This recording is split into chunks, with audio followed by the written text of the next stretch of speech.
Je vais passer maintenant à la solution de l'exercice 1.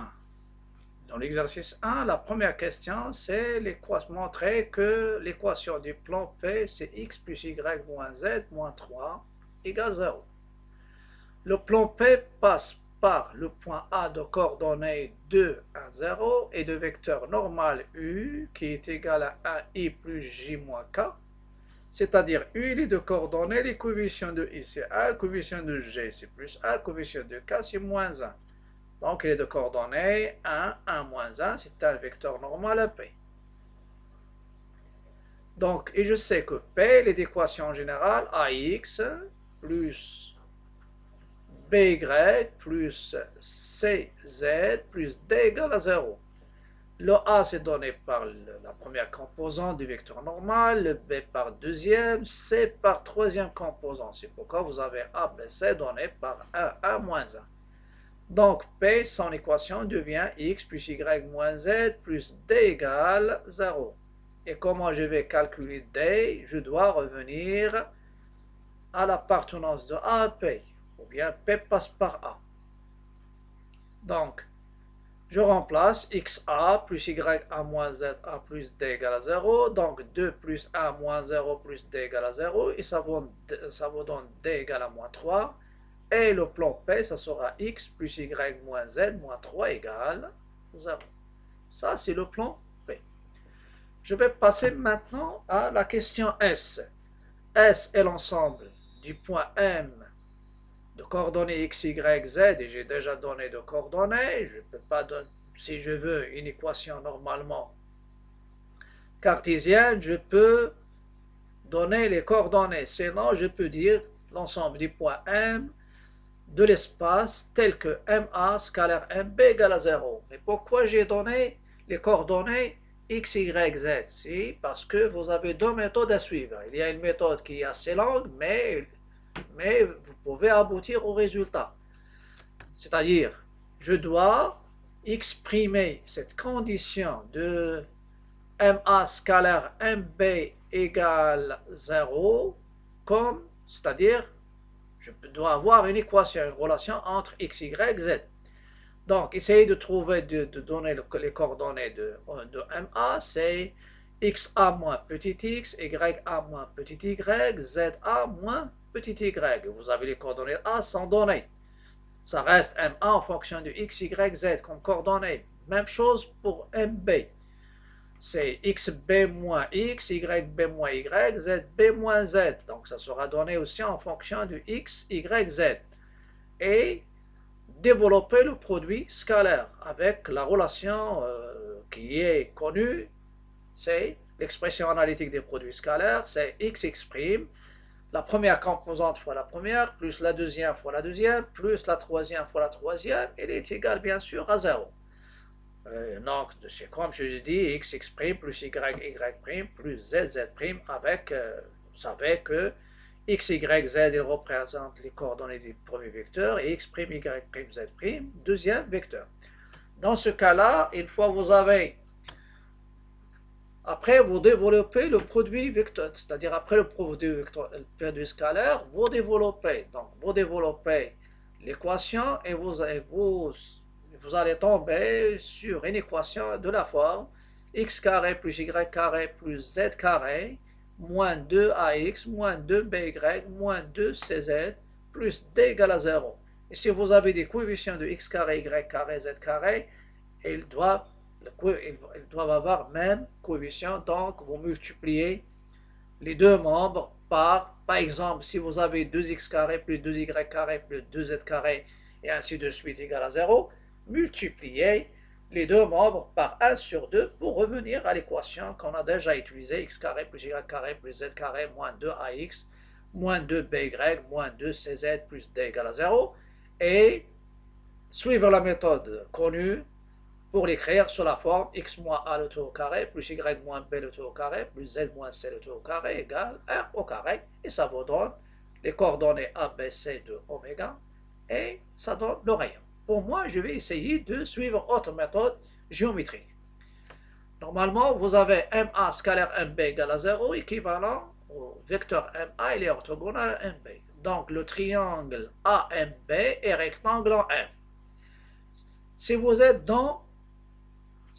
bien sûr dans le plan. Si vous êtes dans le plan, on sait que si le triangle AMB est rectangle en M dans le plan, on a déjà une propriété qui nous donne que M il appartient au cercle de diamètre AB. Mais si vous êtes dans l'espace, au lieu de parler d'un cercle, on parle d'une sphère. Donc M, il appartient à la sphère S de diamètre AB. Et je sais que c'est les deux diamètres AB. Son centre, c'est le milieu. Et vous avez les coordonnées de A et B. Donc, les coordonnées d'un milieu, c'est très facile de l'obtenir. La somme des abscisses sur 2, la somme des ordonnées sur 2, la somme des côtes sur 2. Et de rayon oméga A ou bien oméga B, vous avez l'expression de calcul de la distance entre deux points. Donc j'ai schématisé ce cas, j'ai une sphère dans l'espace et le point M, il parcourt bien sûr un ensemble qui est rien d'autre que la sphère, parce que le triangle il est rectangle en M. Donc l'ensemble, ça sera la sphère de diamètre AB, ça veut dire son centre c'est oméga et son rayon bien sûr c'est, vous pouvez prendre bien sûr soit oméga A, soit oméga B, ou bien c'est la distance AB sur 2. Vous pouvez poser la question, monsieur, est-ce que ça, comment on va faire pour penser à la sphère de diamètre AB? La réponse est la suivante. Si on a les instructions, chaque prof est là les instructions officielles. Et parmi les points des instructions officielles sur la sphère, il y a un point qui indique qu'on doit parler de la sphère de diamètre AB. Et pour savoir ça, essayez de revenir au livre de cours et vous allez trouver que le livre de cours, il traite la sphère de centre de diamètre AB. Donc, il y a des profs, normalement la majorité, ils donnent la sphère de diamètre AB et c'est l'ensemble des points qui vérifient cette relation. Donc, normalement, dans l'examen, si vous êtes dans l'examen et si vous avez l'ensemble des points M de l'espace vérifiant la propriété MA scalaire MB égale à 0, vous pouvez dire directement que S est la sphère, vous pouvez dire directement que S est la sphère de diamètre AB, sans passer bien sûr par ces détails. Parce que ici, je donne le cours. Mais pour vous, vous avez une propriété. La sphère, je vais la donner après. La sphère de diamètre AB, c'est l'ensemble des points M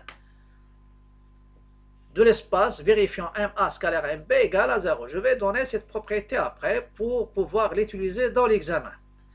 D'où S est la sphère de diamètre de centre oméga, qui est oméga, c'est le milieu de AB. Et le milieu de AB, c'est quoi? C'est la somme XA plus XB sur 2, YA plus YB sur 2, ZA plus ZB sur 2. Ça vous donne ici, si vous faites les calculs, vous allez trouver moins 1, 1, 0. Ça, c'est le centre.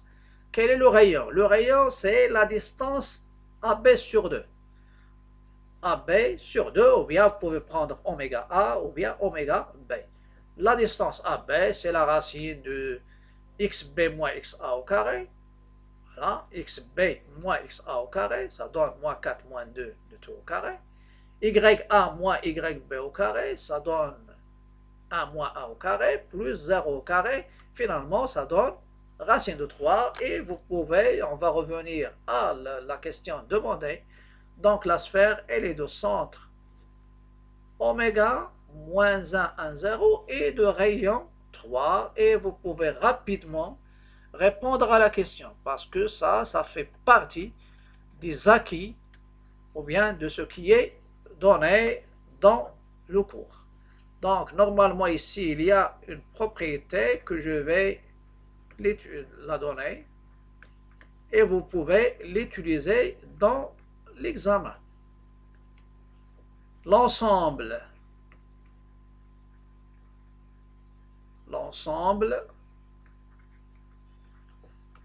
des points M de l'espace. Vérifions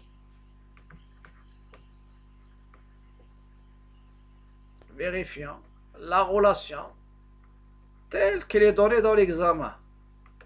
Quelle est cette relation? La relation MA scalaire MB égale à 0 et, ça c'est ce qui est intéressant, et la sphère S de diamètre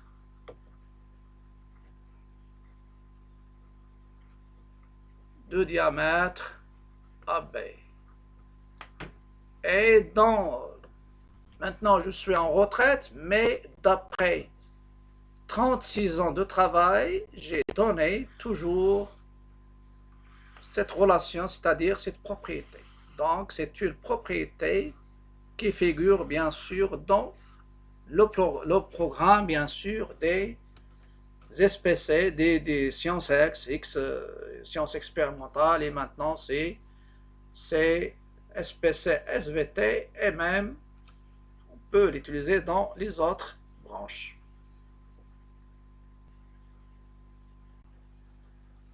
Je vais corriger maintenant la question petit 3, petit a. La question 3, petit a, calcule la distance du poids oméga au plan P. Donc, la question 3, petit a. Dans cette question, la question 3, petit a. Quelle est la distance du point oméga au plan P? C'est la règle, c'est x oméga plus y oméga moins z oméga moins 3 en valeur absolue sur la racine. Vous avez le plan P, c'est x plus y moins z moins 3 égale à 0. Donc le A c'est 1, le B c'est 1 et C c'est moins 1. Et vous avez oméga de coordonnées moins 1, 1, 0. Et je vais remplacer maintenant donc sur A carré plus B carré plus C carré. Donc ça va vous donner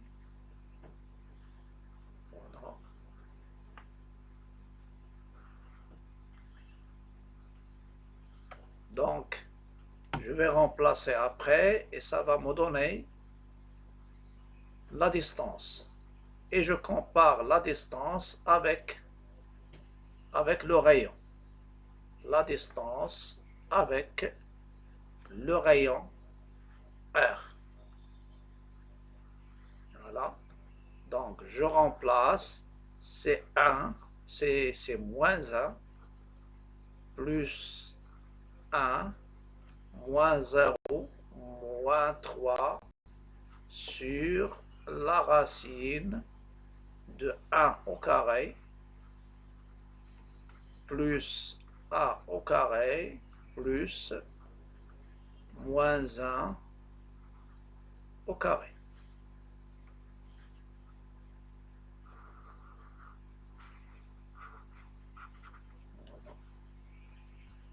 Donc, et ça c'est la racine, moins 1 au carré. Et ça vous donne la distance de oméga au plan P. Le dénominateur, c'est la racine de 3. Le numérateur, moins 1 plus 1. Donc, vous avez moins 1. Moins 1 plus 1, c'est 0. Donc, c'est 3 sur racine de 3. Et c'est la racine de 3. Donc, ça, c'est la distance. C'est la racine de 3. La déduction. Ça, c'est le calcul. On a la distance qui sépare oméga au plan P. Elle est égale à racine de 3. Et elle est inférieure à R. Vous avez le rayon C3. Donc, le plan P coupe la sphère. Il coupe la sphère S suivant un cercle. Coupe la sphère S suivant ou bien selon un cercle C. Et quel est son diamètre, quel est son rayon? Le rayon, il y a une règle du rayon et il y a aussi le centre. Voilà, la question maintenant, je vais rectifier un peu, ça c'est troisièmement petit a, troisièmement petit a, maintenant petit b. Donc petit a, il y a deux choses. Il y a la distance que j'ai déjà montré qu'il est égal à racine de 3, et la comparaison avec le rayon. Le centre, quel est le centre? Le centre du cercle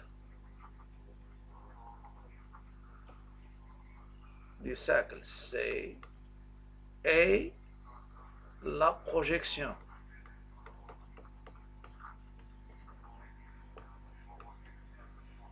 Et la projection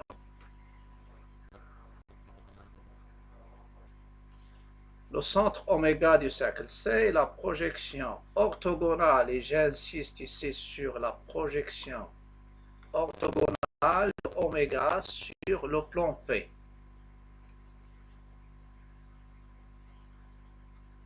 Donc, c'est le point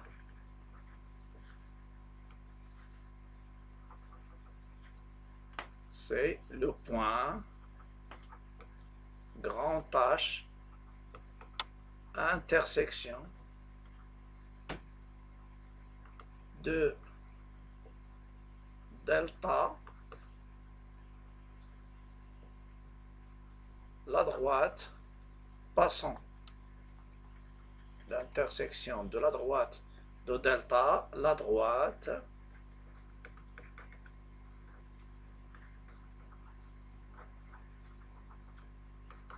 passant par oméga, et delta il est orthogonal au plan P, c'est-à-dire delta d'équation de représentation paramétrique x égale, y égale, z égale. Il est égal x oméga plus at ou bien ak, y oméga plus bt, z oméga plus ct avec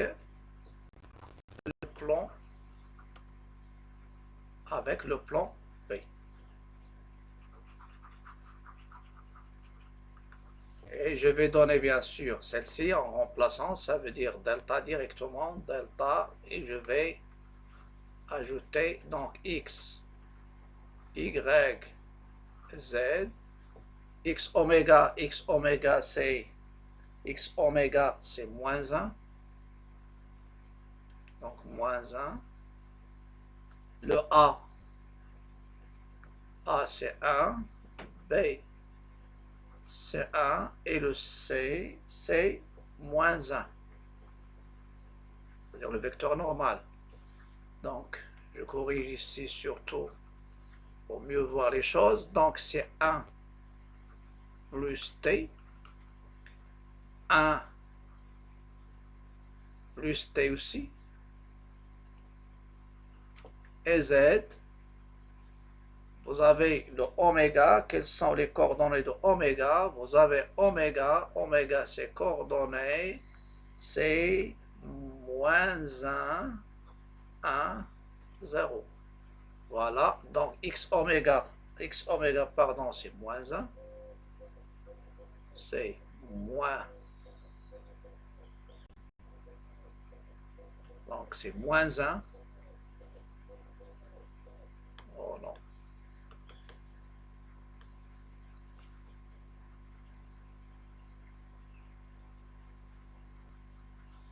Donc, la représentation paramétrique de delta, c'est x égale à moins 1 plus t, y égale 1 plus b fois t, 1 plus b fois t, donc plus t, z égale à 0, moins 1 fois t, et cette intersection, bien sûr, c'est l'intersection de delta à la droite passant par oméga et delta, c'est-à-dire delta il est de représentation paramétrique donnée avec le plan P. C'est pas avec la sphère, donc avec le plan P. Donc pour la détermination, pour cela, je vais résoudre en réseau le système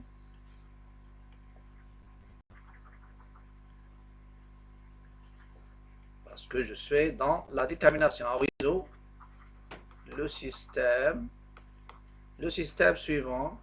Elle est formée par l'équation du plan.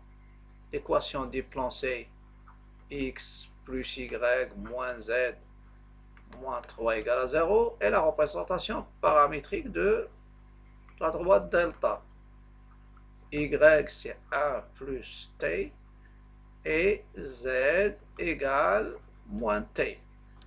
La technique qu'on utilise, c'est je vais remplacer ici. On remplace x, y, z en fonction de t dans l'équation de P. L'équation de P. Et on obtient. On va obtenir une équation du premier degré. Donc c'est moins 1 plus t plus 1 plus t. Et vous avez moins t moins 3 égale à 0. Et je vais résoudre une équation dont l'inconnu c'est t. Et une fois je trouve bien sûr la valeur de t, je reviens et je remplace. Une fois je trouve t, je remplace bien sûr dans cette équation. Donc je cherche t. Donc ça va me donner moins 1 plus t plus 1 plus t plus t moins 3 égale 0. En simplifiant, ça va nous donner plus, donc 3t moins 3 égale à 0. 3t égale 3 et ça donne t égale à 1. D'où h, et je peux le donner sous forme d'un système xh, les coordonnées yazh. C'est moins 1 plus 1 égale à 0. 1 plus 1 égale 2 et moins 1. Ça veut dire h et les deux coordonnées 0, 2, moins 1. 0, 2, moins 1, et c'est ça ce qui est demandé. Voilà.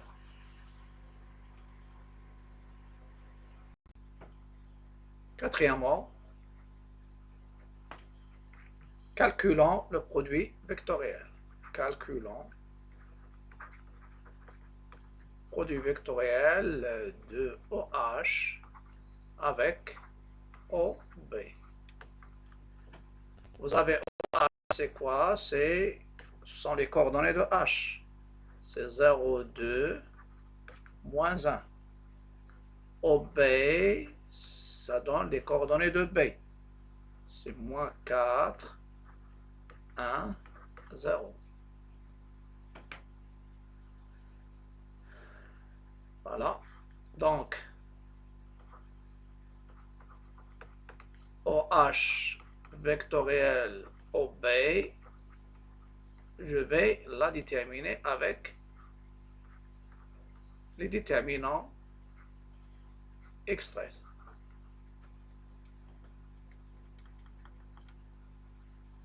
Et plus fois K.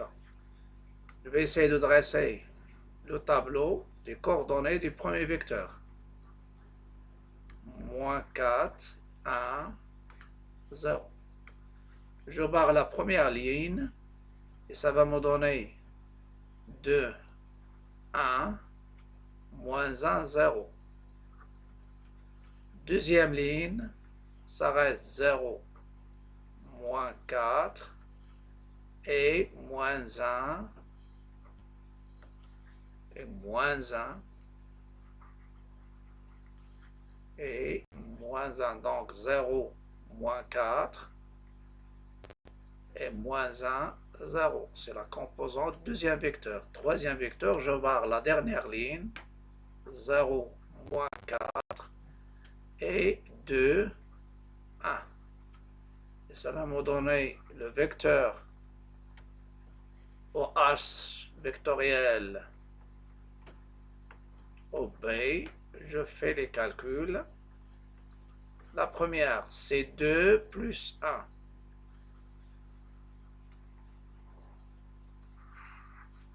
On va avoir de la place. Donc, bientôt, le vecteur OH vectoriel OB, pour la première, c'est 2 moins moins 1, c'est 0, pardon. Moins 1, c'est plus 1 fois I.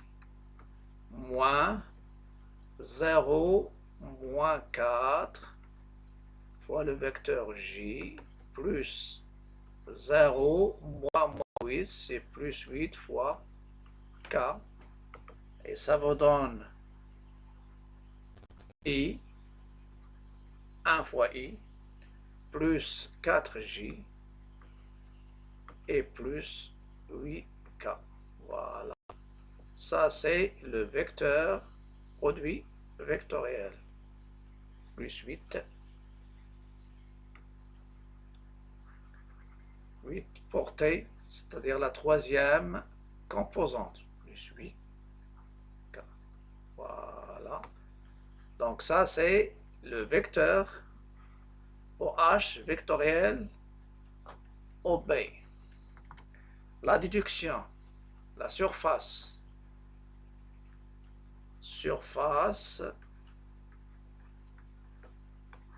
du triangle ou bien l'aire du triangle OHB.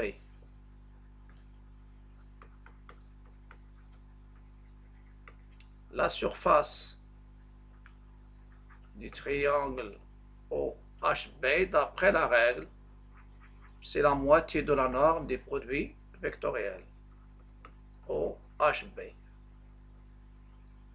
C'est un demi la norme de OH vectoriel OB. Et vous avez OH, quel est OH vectoriel OB, quelles sont les coordonnées? C'est 1, 4, 8. Donc ça va vous donner